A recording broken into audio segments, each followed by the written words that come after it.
On that cold Detroit morning, the sound of a sputtering engine broke the silence of the industrial yard. Amidst luxury cars and curious glances, a woman stepped out of an imported sedan. It was Victoria Hale, a CEO known for transforming failing companies into empires and for treating people like replaceable parts. On the other side, his hands covered in grease and his gaze calm, stood Elijah Carter, the mechanic called in to solve the impossible. Revive that engine. Victoria sneered. If you fix that engine, I'll marry you. Her laughter echoed, and the executive's laughter followed suit. But Elijah didn't laugh. He just stared at the car, silent, as if he were staring at a wounded soul. And this is where the story begins, a story about pride, talent, and the price of arrogance. Before continuing, if you believe that a person's value isn't based on their skin color or the suit they wear, leave a like, subscribe to the channel, and stay until the end, because what happens next will deeply surprise you. The engine was still coughing, spewing blue smoke that stained the cold morning air.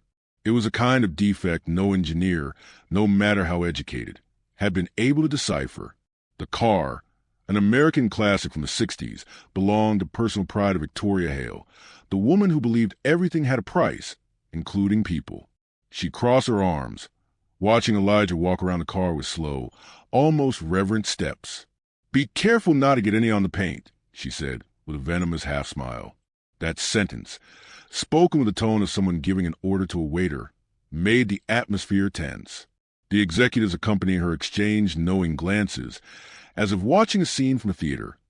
The powerful businesswoman versus the simple man, the black mechanic who smelled of grease. But there was something different about Elijah. He didn't flinch. He didn't react. He just watched the engine with the attention of someone listening to an ancient story being told from within. "This car talks, you know," he murmured. "The problem isn't a machine. It's the way someone handled it." Victoria arched an eyebrow, unsure whether to laugh or be irritated. "Do you think you understand more about engines than my engineers?" "I don't think anything, ma'am. I just listen to what they say." There was an uncomfortable silence. The wind was sharp, and the smoke seemed to dance between them. One of the executives, trying to break the tension, commented, "Elijah, this car is worth more than anything you've ever earned in your life. Better not get too close." The mechanic simply wiped his hands on old cloth and replied calmly, "Sometimes the value you see is just a shine of the paint. I look at what's inside." It was at that moment that Victoria realized something. This man wasn't there for a paycheck. He was there for something bigger, perhaps respect, perhaps dignity. And this realization, even unconsciously, deeply disturbed her. But the audience, the employees, the security guards, everyone had already taken sides. She, the powerful CEO, was in control. He, the mechanic, seemed like a walking challenge to her status. As Elijah studied the engine, Victoria began to circle around it like a predator circling its prey.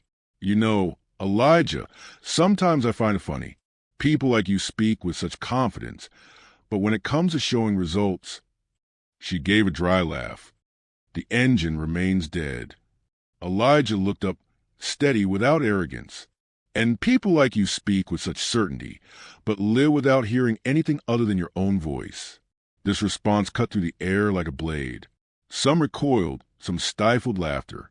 Victoria masked the shock with another smile, this time a tense one. The mechanic crouched down in front of the car again, gently opening the hood. And in that simple gesture, there was powerful symbolism. While she saw dirt, he saw purpose. While she saw a piece of expensive metal, he saw a history that could be restored. And so, while Victoria sought to reassert the power she believed she had, Elijah simply let time speak. Because there's one thing pride never understands. It always dismantles itself, piece by piece. But before that engine could breathe again, it was necessary to understand who Elijah Carter was, and what had brought him there. Long before that morning in Detroit, Elijah Carter had learned that the world wasn't made for people like him. He grew up in the southern United States, in a small town where the rumble of trains mingled with the sound of thunder on stormy nights. His father, a simple man, worked as a janitor in a factory. His mother, a washerwoman, said that life was like an engine. If you take care of the right parts, it lasts longer. But Elijah's father died young, and the boy, still 13, had to leave school to work in a local workshop. There, no one taught him with books or theories. He learned by observation. He watched how iron responded to his touch, how oil flowed slowly, and how the sound of an engine could reveal so much more than words. "An engine has a soul, boy," said the old shop owner, Mr. Mitchell. "And whoever learns to listen will never make a mistake again." Elijah grew up with this philosophy. Listen, feel, respect the timing of things. And that's how, without ever having a diploma, he began to be sought out by important people in the city, even by engineers who came to ask for help in secret, without publicly admitting that a black mechanic knew more than they did. But prejudice loomed large. When he applied for a technical course, they said he didn't have the right skills. When he tried to open his own workshop, the bank refused a loan. Still, he persisted. He bought used tools, set up a small garage next to his house, and started from scratch. That place became his refuge. Between the smell of oil and the clang of keys, Elijah found peace. There, no one belittled him. No one mocked the color of his skin. Time passed and his silent fame spread. He didn't advertise. What recommended him was the results. Engines others had considered lost were brought back to life in his hands. Abandoned cars were given new life. And each engine roar was a kind of victory against the world's arrogance. A client once asked him why he wasn't working for big companies yet. Elijah replied with a half smile, "Because some doors open with a golden key, and others with humility, and I prefer the latter." That phrase, said without pretense, showed the kind of man he was. So when the phone rang that morning and a hurried secretary asked him to come to Hale Motors headquarters, Elijah hesitated. He knew the Hale name carried weight and arrogance, but something inside him urged him to accept. Perhaps it was fate wanting to make another splash. Arriving at the company's yard, he saw the vintage car surrounded by frustrated technicians. The engine, half disassembled, looked like a lifeless corpse. And there she was, Victoria Hale, the woman who ruled the automotive industry, with an iron fist and an icy smile. The meeting between the two was more than casual. It was as if time had planned this moment, as if each of their paths needed to collide to create a new sound. And when she scornfully challenged him, saying, "If you fix this engine, I'll marry you," Elijah didn't hear mockery. He heard destiny. Because for someone who has been discredited their entire life, every challenge feels like a second chance. And that was how, in front of everyone, the impossible challenge began to take shape. The hood was open, and the engine felt like a sleeping beast about to awaken. Elijah took a deep breath, ran his finger over the cold metal, and felt, as he always did, the hidden rhythm of the machine. Around him, dozens of eyes watched him, waiting for failure. And Victoria Hale, coffee in hand, watched from afar like someone contemplating a show whose ending is already known. "So, mechanic," she said with subtle irony, "do you want to get you a ring or an ambulance?" Elijah didn't answer. He opened his toolkit, an antique set with the name Mitchell engraved on the side, a reminder of the man who had taught him everything. The sound of iron echoed through the courtyard. It was the beginning of a symphony. As he dismantled each piece, the narrator seemed to speak to destiny itself. There are those who believe that talent is a gift. Elijah knew that talent is persistence. It is hearing what others ignore. It is believing in the impossible when no one else does. The executives whispered among themselves, betting on how long it would take for him to give up. Even the chief engineer couldn't do it, they said. This one's only going to get worse. But Elijah seemed to hear nothing but the engine. His gaze was fixed, his mind immersed. He moved calmly, as if dancing with his own challenge. Suddenly, the sharp sound of a piece falling to the floor made the group hold their breath. Victoria arched an eyebrow. "Did something break?" he teased. Elijah looked at her, wiped the sweat from his forehead, and replied calmly, "Only the pride of whoever put together wrong." That response hit the air like a thunderclap. The executives stifled laughter. Victoria swallowed her anger and turned away, feigning disinterest. And then came the unexpected. Elijah adjusted a valve no one had touched before, replaced a small, seemingly insignificant rubber seal, and with a gentle touch, turned the ignition key. Silence. 1 second. 2. 3, and the engine roared. The sound was deep, metallic, and full of life. The car shook as if it had awakened from a decades-long slumber. The people around looked at each other in disbelief. One of the engineers dropped the tablet from his hands. Victoria, without reacting, just stood there. The steady sound of the engine seemed to mock her pride. Elijah smiled slightly, as if fulfilling a silent promise. "The problem was never the engine," he said, turning off the engine with a gentle turn of the key. It was the people who didn't believe it could still run. The courtyard fell silent. The smoke, once gray, now rose clear. The sound of the wind seemed to applaud. Victoria Hale, accustomed to seeing men bow, now felt something new: shame. But Elijah didn't boast, apologize, or make speeches.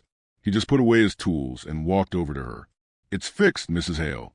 She blinked, confused. "That's it? You're just leaving like that?" He looked again, serene. "I came to fix an engine. The rest is not my job." And then he turned, walking out of the courtyard, leaving behind him the sound of a perfectly running engine and a woman whose ego had never been challenged like this.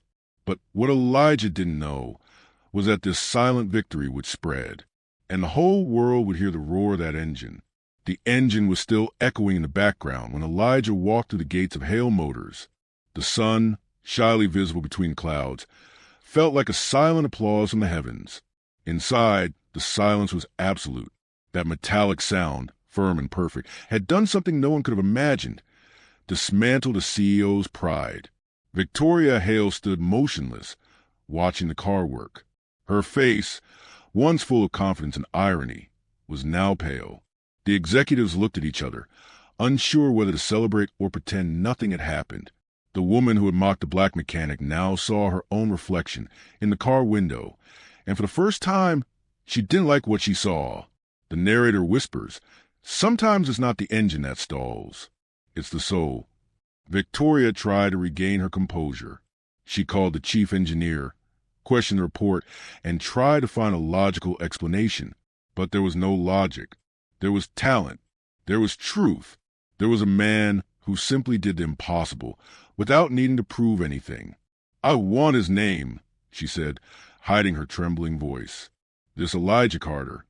The secretary hesitated. "Ma'am." He didn't leave a card or a number. He said if they needed him, they'd know where to find him. Victoria bit her lip. There was something about that sentence that irritated and intrigued her at the same time. They would know where to find him. What kind of man would say that, and then walk away without looking back? Meanwhile, Elijah walked the streets of Detroit with his hands in his pockets, his uniform still stained with oil and a faint smile on his face. It wasn't one of arrogance. It was one of relief. He knew he had overcome something far greater than a technical challenge. He had overcome the weight of humiliation. The narrator continues. Some people need a shout to be heard. Elijah spoke with the sound of actions, and when he made an engine breathe again, the world paid attention. In the following days, the story began to spread within the company. Employees were talking in the hallways. "He started the car like no one else could. The boss was speechless. The guy's a genius." The news spread beyond the factory walls and made its way onto social media. Someone had recorded the moment the engine woke up, and the video went viral. Millions of views in just a few hours. Hundreds of comments. Some praised Elijah, some mocked Victoria. But most asked the same question: how did a simple mechanic achieve what the best engineers couldn't? And here comes a twist. The world applauded Elijah, but he didn't want fame. Victoria, who had always sought power, was now known for humiliation. The headlines read, "CEO challenges black mechanic and loses. Pride defeated by talent." She spent days avoiding interviews, turning off her phone, trying to silence the noise of the internet. But wounded pride is stubborn. Victoria needed to understand, and perhaps regain, what she had lost. Meanwhile, Elijah continued his simple routine. The workshop was open, music playing on the old radio, coffee brewed freshly. Life was returning to normal, but something inside him had also changed. He felt like the story wasn't over yet, because when destiny wants to teach, it doesn't end with the first lesson. And it was in the midst of the silence that life decided to speak again, this time through an unexpected gesture. A few days after the challenge, Elijah remained in the shop as if nothing had happened. The smell of oil mixed with fresh coffee still filled the small space. Every engine part on the floor seemed like a story, every screwdriver a silent lesson. Victoria Hale appeared unexpectedly. No luxury, no arrogant bearing, but with a glint of curiosity in her eyes. The car that once represented status and power now seemed merely a bridge between two worlds. Elijah, he began hesitantly. He interrupted her with a slight smile. No need, Mrs. Hale. The engine is ready, and the rest is not my job. She took a deep breath, trying to find words that didn't sound like a desperate apology, but it was too late for words. His silence taught her more than any speech could. As she watched Elijah work, Victoria realized there was a larger lesson here. True value isn't found in wealth, power, or words.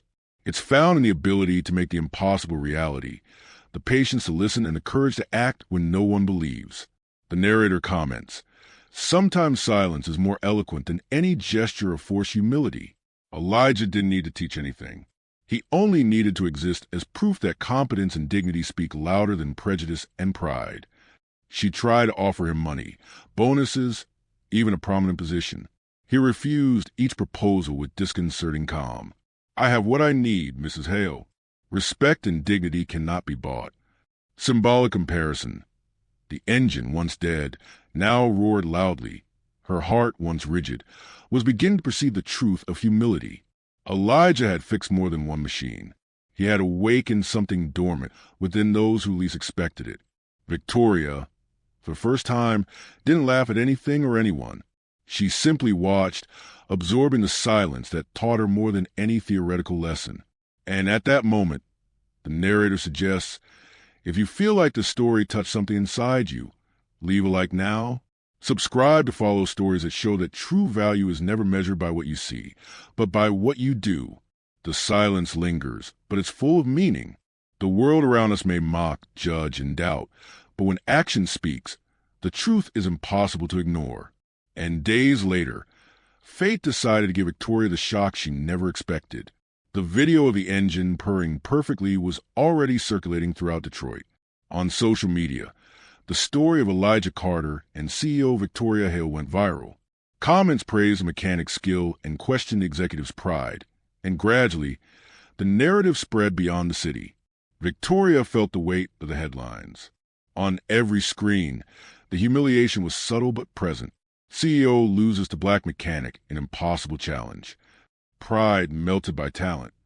She tried to remain invisible, turning off notifications, avoiding public gatherings.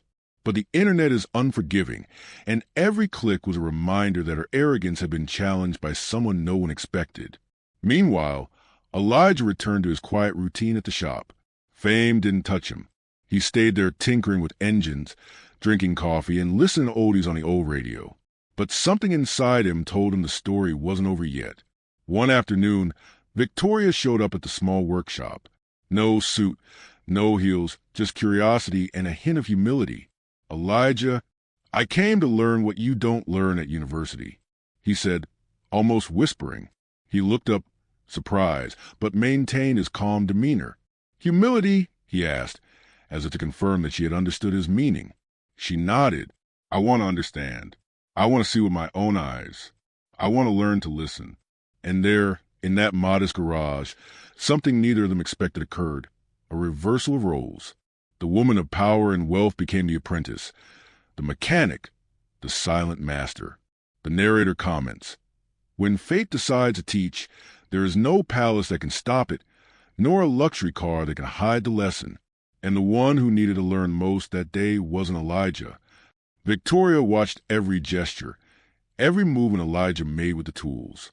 With every screw tightened, every adjustment, the lesson became clear. Talent and character are worth more than ostentation and sarcasm. And as the sun sets over Detroit, the narrator reminds, if you're enjoying the story and believe that respect is worth more than power, leave a like, subscribe to the channel, and comment. What's the greatest lesson you've ever learned from someone unexpected? The silence in the workshop now had a new meaning. It was a chance to repair not just an engine, but the arrogance and pride that so often blind people. The clock marked late afternoon, but in Elijah's small workshop, time seemed to stand still. Victoria Hale entered slowly, this time without disdain, without sarcasm, just curiosity and a genuine desire to learn. The contrast was stark. The woman who once dominated boardrooms now wore simple boots and barely fitting overalls. Her hands, once clean and perfect, were now stained with grease, and each stain told a story of newfound humility. "Today I want to learn," she said, looking at Elijah sincerely. He watched her for a few seconds, his expression serene and firm, before answering. "The most important lesson isn't in the machines, Mrs. Hale. It's in listening and respecting what each piece has to say." She nodded, absorbing every word, and then she began her work. Under Elijah's guidance, she tightened every nut and bolt, feeling the weight of learning in every gesture. For Victoria, each move was a paradigm shift. Everything she thought she knew about power, control, and success slowly crumbled before a simple truth. Competence and humility go hand in hand, and no amount of wealth can buy that. As she learned, Elijah guided her silently, correcting without scolding, teaching without pressuring.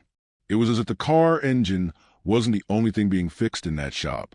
The narrator enters a reflective tone. Some engines need to be dismantled to run again, just as some hearts need to be touched to understand what true respect is. With each key press, the tension of the story lessened, replaced by understanding. Victoria began to smile genuinely, not out of pride, but out of understanding. Elijah, for his part, remained humble, but he couldn't help but feel a sense of silent justice. What had begun as mockery now turned into mutual learning. And at that moment, something unexpected happened. Victoria stopped, looked at Elijah and said, almost whispering, "I thought I would challenge you, but actually I was the one who needed to learn." He smiled, recognizing the gesture as a greater victory than any repaired engine. The climax of the story wasn't a promised marriage or a public humiliation. It was a silent transformation of someone who believed status was enough, learning that respect, humility, and competence are worth infinitely more. The narrator ends a chapter with an emotional CTA. If you made it this far, please like, subscribe, and share this story. Because some lessons aren't learned from books, but from quiet respect and unwavering competence. The sun was setting over Detroit, tinting the sky orange and pink as Elijah Carter closed the shop.